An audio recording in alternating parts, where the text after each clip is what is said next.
আপনাদের নিশ্চয়ই মনে আছে নবান্ন অভিযানে আহত হন কলকাতা পুলিশের সার্জেন্ট দেবাশিস চক্রবর্তী।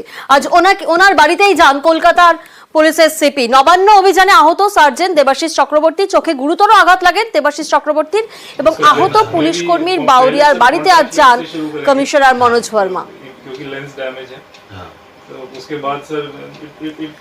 প্রতিনিধি সন্তু এই মুহূর্তে আমাদের সঙ্গে রয়েছেন। সন্তু, আমরা যে ছবি দেখছি মনোজ ভার্মা তিনি আজকে যান আহত পুলিশ কর্মীর বাড়িতে, তিনি এখন কেমন আছেন?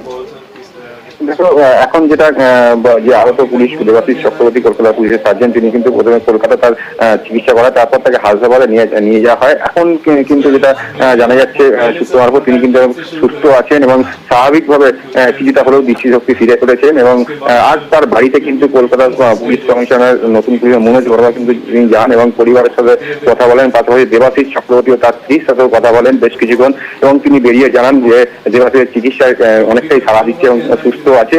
খুব তাড়াতাড়ি কিন্তু চাকরিতে তিনি যোগদান করে বা কাজে যোগদান করে এমনটাই কিন্তু জানিয়েছেন বাবুরার বাড়িতে এসে।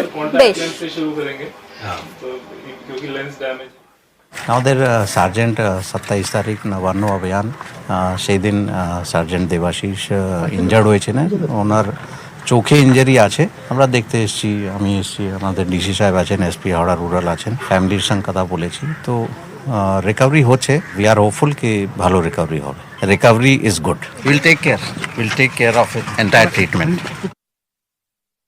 দ্রুত সুস্থ কামনা করলেন এবং ডাক্তাররাও তাই বলছেন যে একটু দেরি হবে, ধীরে ধীরে রিকভারি হচ্ছে। তবে বিশ্বাস যখন সবাই সাথে আছে তাড়াতাড়ি সুস্থ হয়ে উঠবো।